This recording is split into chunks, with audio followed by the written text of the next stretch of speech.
Hello ladies and gentlemen, I'm Paul TX14 Walsh and welcome to some more Gran Turismo Sport, a racing game developed by Polyphony Digital and published by Sony Interactive Entertainment for the PlayStation 4. Focusing on the game's online mode, known as Sport Mode, in this episode I take a look at my performance in the 5th race of the second stage of the 2019 Manufacturer Series season, which is a Group 4 race held at the Alsace Village Circuit. With that, let's get racing.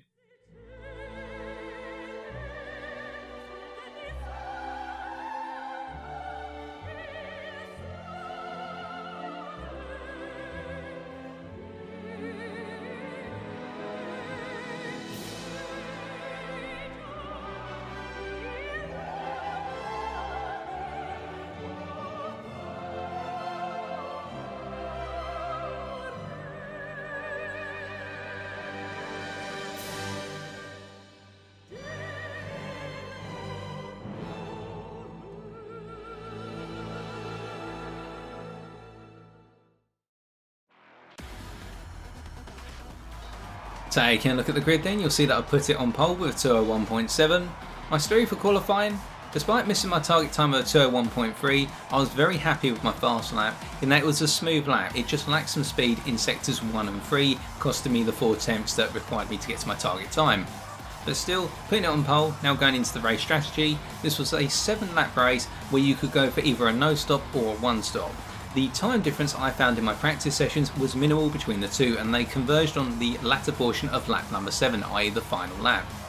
Now I decided to go for the no stop because I felt comfortable on the tyre we're mandated to use, the racing medium tyre, in that whilst it started to fall off the pace quite rapidly compared to the 1 stop, by the time you got to lap 4 you were losing about 1.5 to 2 seconds compared to the 1 stop, whereas when you went on to the final lap you were losing in the region of 3 to 3.5 seconds compared to the pace of the 1 stopper. But still, I thought that the no stop would be stronger because of the track position it afforded.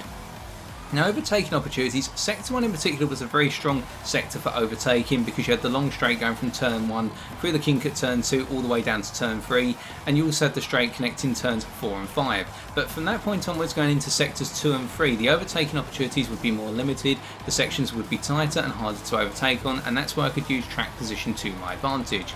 And on top of that, fuel saving was part of this race, and I would need to do some fuel saving in order to get to the end, so I'd be upshifting at 7,000 RPM, not going through corners in a higher gear, that wasn't required here, just simply upshifting at the middle point of my maximum power range in the Group 4 NSX, that being between 6,500 and 7,500 RPM.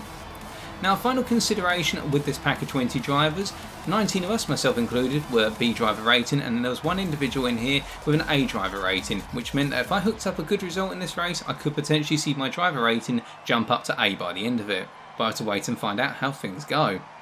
We're about to get underway with a rolling start. I've already shifted the fuel map down to fuel mode 6 in order to save as much fuel as possible during the rolling start procedure, but as we come onto the start finish straight you'll see me flick it back to maximum power mode, i.e. 1. In order to be able to get the greatest possible acceleration. I wasn't worried about having to use fuel mode say 2 or 3 in order to save additional fuel. Again, I felt comfortable with just the upshifting tactic at 7,000 RPM to save enough fuel. Now of course on this first lap the key thing to figure out is who's going to be on the no stop versus who's going to be on the 1 stop. I want to let the 1 stoppers through because they're going to be naturally faster. I do not want to let the no stoppers through, or if they do get through I want them to literally get through and then for me to tuck into their slipstream. Now talking about slipstreaming, of course the Lexus from the Czech Republic is charging up behind because they got the benefit of the tow, whereas I have not, and as we come down to turn 3 here, they come clumping into the back of my car as I go to my standard braking point, and what that immediately tells me is that the Lexus in particular, they do apologise flashing their lights, but the Lexus in particular is definitely on a 1 stop, because driving that aggressively going into turn 3 would indicate, as well as the dirty air costing them some downforce, that they're going to be pushing that car hard. As we come up into the braking zone for turn 5 here, we get a rinse and repeat with the Porsche from Spain behind as they come charging into the back, and they go flying off the circuit, costing them a good number of positions, and we continue on our merry way with a little bit of time cost, but fortunately it works out in our favour there. And so we now just follow the Lexus through the rest of the circuit, and I could think to myself, okay, the Spaniard was definitely going to be on a 1 stop, but they've thrown their race away at this point in terms of their contention for the lead. So now I'm going to keep an eye on my rear view mirror because so far we've had 2 very aggressive drives, and so we could see a little bit more. And by aggressive there I just mean in terms of in the braking zone, not whether they're naturally an aggressive driver or whatnot. I'm not going to critique people in that nature. But as we come through the section here, so turns 10 following into the hairpin, turn 11, the severe right-hander here, we can see that behind, a Porsche from Hungary is now getting a bit closer to my back end, and I'm a little bit 50-50 as to whether they're going to be on a one-stop or a no-stop, simply because they're not closing as rapidly as perhaps I would expect them to if they were on the one-stop. Now this could indicate a pace difference between myself and them naturally as drivers, that I'm still relatively as fast, if not slightly faster, despite being on a no-stop, which can occur across a 20 driver racing lobby. But we can definitely see that Lexus in front is very gradually pulling away, albeit they don't get the cleanest exit there out of turn 16, so they're not able to extend the gap too much as we move on to the second lap. We're only 2 seconds behind them right now. We're in an ideal position to make the no-stop work as we come into turn 1 for the second time, going down to second gear and now upshifting through the ranges as we charge up the hill towards turns 2 and 3. Now looking in my rearview mirror, I know that the Porsche behind is definitely benefiting from a distant slipstream, and that's going to gradually bring them closer and closer to my backside. And what I'm thinking is, right, remember what happened on the first lap when we went into the braking zones for turns 3 and 5? Everybody seemed to want to just come into the back of our beautiful car. So let's get ready for a potential lunge at any point. And I saw that the Porsche went for the potential lunge on the inside there, but were able to close the door because they weren't alongside the vehicle, making sure that if they were alongside we would have given them the space, but there we could close the door safely and not cause an accident. And come up into turn 5 here, keeping an eye on the rear view mirror, we're going to see a repeat of that effectively, whereby I'm able to close the door just literally before they're able to get their nose down the side of the car, so not causing any risk there. That'd be a very late lunge if so. Now coming through turn 6 and up into 7 here, a corner which is a rather interesting one because you don't want to apply 100% brake. You can see I'm applying 50% brake to make the corner. A little bit of tyre saving there as well because we're not using full brake force, only using half. We can get through the corner nicely and we can make sure that gap does not close with the Porsche as we now come through turn number 8. A wonderful extended right-hander here, and if you nail it nicely you'll find that the car just naturally rolls into the left-hander at 9 here, and then the car just gradually comes over to the right-hand side of the circuit as we go up into the twisty section, turns 10 and 11 here. The left-hander followed by the immediate right-hander. We have to brake on a raised camber at 10 and then onto the flat road at 11. And once we're through that hairpin, we're now going to go into the left-hander at 12 and charge up the hill into the final twisty section that wraps up the lap. And what I can see is the gap between myself and the Lexus in first place is holding at a good point here. It's only 2.2 seconds here. It's not expanded by a huge margin compared to the first lap. And what that's telling me is I naturally now seem to be gradually pushing myself towards the position where I've got quite a bit of comfort in terms of race pace, as the Hungarian and the Porsche behind takes a little look at the back end of our car there going into turn 14, but they can't make the move happen. And as we come on to lap number 3, we're going to go through the motions again, keep an eye on the Porsche behind and letting the Lexus in front just gradually drift off into the distance. Now in terms of the time cost in the pit, if you just go for a tyre change, which is what I was expecting the Lexus to quite possibly do, because I would have, if they were using their fuel to their maximum and not fuel saving, I would have expected them to be roughly 4 to 5 seconds ahead of me. To be only 2.7 seconds ahead as we come down to turn 3 for the third time here would indicate they're fuel saving but using more of the tyres up for that one-stop strategy. You only lost in the region of about 5 to 6 seconds, if not a little bit more, let's say 10 seconds maximum, through doing a tyre change in the pit. So you could make up that time through simply pushing very hard on the tyres in the latter stages of the race. So I can't afford to that gap to open up too much, because otherwise it's really going to be panic stations when we come on to the final couple of laps. And I want them to only be catching me on lap number 7, i.e. starting to get into the slipstream of my car. As we can see behind the Porsche, behind it in the slipstream, the dirty air going into turn 5 gets a bit caught late on the brakes there and ends up going off the circuit, and that opens up the gap a little bit. As we come through turn 7 here with the dirt on their tyres, they end up going off the circuit, and that means we've no longer got the pressure of the Hungarian Porsche behind, and now we can just focus on driving our race, not having to worry about any potential contest from the guy behind, because they're now having to fight a Spaniard for third place right now, and we can focus on holding on to second and hunting down first for inheriting the position when the Lexus goes to pit. Now in terms of when I'm expecting them to pit, I'm expecting them to pit on either lap 4 or 5. If you went deeper into the race, it could be very beneficial in that you could really push the car hard for the 2 remaining laps. However, that limited the amount of time that you're able to chase down the people in front, so I expected they would naturally pit by the end of lap number 4. And now coming down the hill once again, just had to let some wind out there. Now coming down the hill once again into 14. It's manageable so far. We can see that in the graphic in the bottom left hand corner of the screen. The tyres are starting to feel a little bit of wear, but not too much to cause us to fall off the pace dramatically. I'm expecting this lap to be a 2:04, and it's just literally into the 204s there, which was ideal. I'm expecting the next lap to be a 204, and then when we get onto lap 5, potentially still in the very high 204s, but more likely in the low 205s, and that's when the tyre wear's really starting to bite. Because when the Lexus comes out of the pits, I'm expecting them to be doing 202s and 203s on their remaining laps with a fresh set of tyres and less fuel in the car. So that's the differential coming into effect, as I stated earlier, where we're going to be starting to run 1.5 to 2 seconds off the fastest possible pace of the one stop, and then 3 seconds by the very end of the race. As for the circuit, as nothing's really happening on track right now, absolutely love this circuit. A very challenging circuit simply because you've got a lot of extended corners, and knowing when to lift in those corners, such as turn 4 as we just come out of, and you'll see a little bit later with turn 8. Knowing when to lift going into those corners or do a little bit of braking, alternatively just upshifting at the right time to help turn the nose of the car in, can make a huge difference in terms of lap time. And on top of that as well, it means that you really have to manage the wear on the tyres, because going through these extended corners, such as an extended left-hander, that means the right-hand tyres are going to be getting a huge amount of wear. So we go a bit wide there coming through 7, but it doesn't cost us too much time. It costs us about a tenth or two. But going through these extended corners, it puts a lot of wear in a particular set of tyres, the outer tyre relative to the apex of the corner, and that really starts to bite as you go deeper and deeper because the grip starts to fade away. Particularly in turn 8, and you have to start changing your line or limiting the amount of speed you're going to take through that corner. But still, that's something which I've done a lot of practice on and got used to how the car would handle with changing tyre wear as we come out of the hairpin for the 4th time now, and we start going up the hill to wrap up the lap. Looking in my rearview mirror, it looks as though the Hungarian Porsche once again has closed the time that they lost through making that mistake on lap number 3 coming out to turn number 7, albeit I'm not too worried here because if they're on a 1 stop or a no stop, they have caused themselves a lot of problems through the mistakes they've made, and I'm expecting it not to be a challenger, and if anything they're most likely on the 1 stop through the fact they've closed up what was an extended gap of 2.5 seconds to 1 second as the check comes into the pits from pole. And now we inherit the lead, and it's a case of us just driving the race to the very end, trying to hold on to this lead as we shift over to the replay camera for a lap, just to give you an idea of how the car's performing right now. In terms of overall grip from a third person perspective, you can see we're just trying to take clean lines around the circuit as the Porsche almost goes off the circuit there coming out to turn 1. And I'm thinking at this point, yeah, they're definitely closing the distance between myself and them. They're going to be on the 1 stop and they'll be pitting by the end of this lap. If they're going to go to the end of the race now, they're going to have very heavily worn tyres and they're going to have very little fuel left, meaning that they're not going to be competitive much longer compared to our pace at this point in time.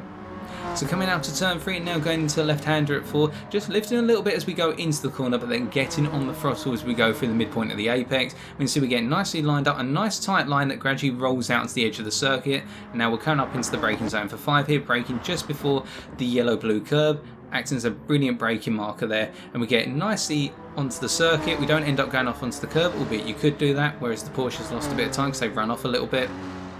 Now coming into the half braking zone corner at turn 7 here, getting it nice and tight, not all the way onto the curb there, but still tight to the apex. That means we conserve a lot of speed as we now come up into the changing right-hander, the extended right-hander turn 8, up in 5th gear right now, making sure not to get on the throttle too soon, just letting the car gradually roll through the corner, so that way we can take a tight line through 9, and then let the car roll momentum-wise out onto the outside of the circuit, as we now get ready to go into the left and right-hander combination 10 and 11 here.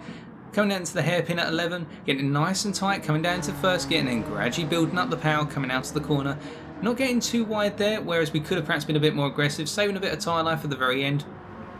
Now coming up the hill, going through 12 and up into the small right hand kink here at 13, where we can just hit this hard and fast. And coming down the hill finally towards turns 14 through to 16, you'll see in the rear of the picture that the Porsche is going to dive into the pit lane at the end of this lap, as we thought they would be, but that's a little bit of a spoiler I guess. And as we come through 15 and now a final little right-hander to wrap up the lap 16, the Porsche dives in, we're going to tuck back onto the onboard camera, and now let's see what the gap is between myself and the Czech in 4th place currently, who's going to potentially jump back up to 2nd depending on what the Brit in 2nd place is going to do. Well, actually, it looks as though they've been overtaken. They appear to be on a no stop, but they've been overtaken by the Czech and the Lexus, and now there is a 6.5 second gap between myself and 2nd place. Now that sounds great because we're on lap number 6. That's ample space. Surely that gap's not going to close. But remember what I said at the start and what I've said halfway through this race. The difference in pace right now is going to be huge. We are looking at the moment roughly 2.5 seconds in terms of pace difference between myself and the Lexus, and look how that gap has already come down from 6.5 seconds to 5.5 seconds by the end of Sector 1 alone. Now, if that's the case, in one sector already a second has dropped, you can imagine that potentially it's going to drop by a further second by the time we get to the end of sector 2. So I'm not out of the woods yet, and I wasn't thinking at this point that I've got it made. What I said to myself was, right, drive consistently, try to get to the point that where by the end of this lap you don't make any mistakes and that gap is as large as it possibly can be. Because when we got onto lap number 7, the tyres are going to start to fall off the proverbial cliff in terms of overall grip, and that's where we're going to be punished hard for any mistakes we make or any assumptions we make about the potential grip in the car.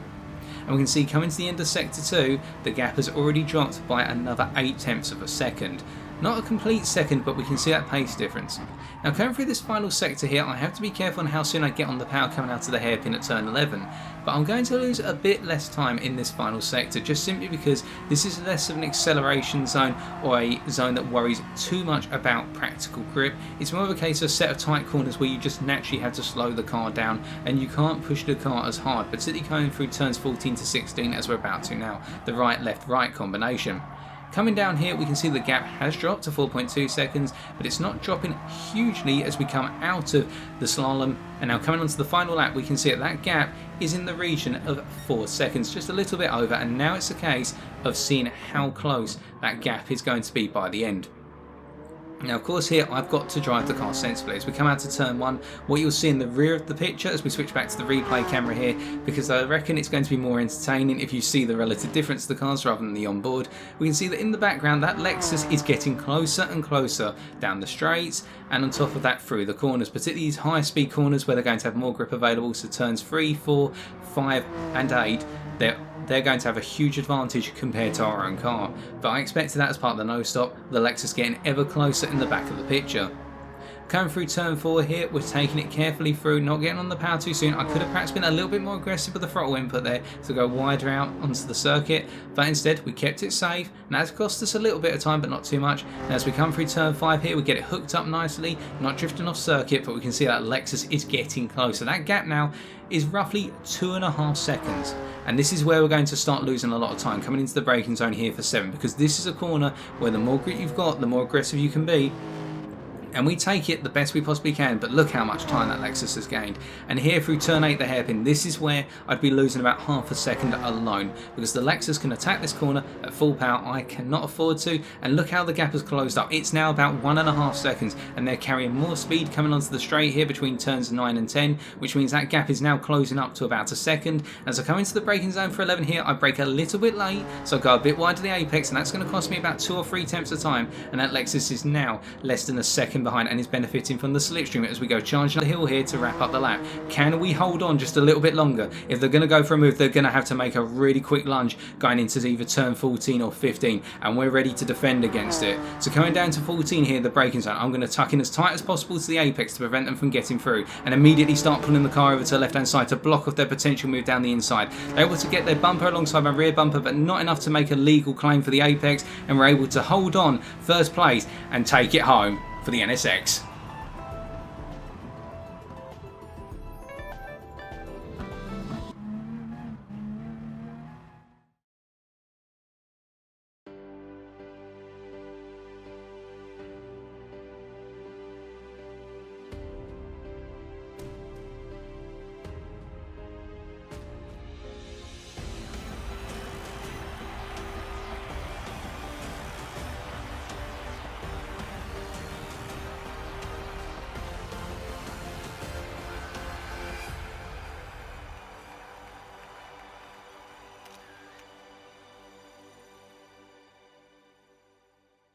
What a race, and having had time to reflect, we nailed this race to the mast. And no discredit to the Lexus, they drove a brilliant one-stop race, but were able to just maintain the gap to them long enough so that way they only converged with us when we went into the very tight and twisty section, i.e. section 3, and turns 14 to 16, there was no way they were going to be getting through.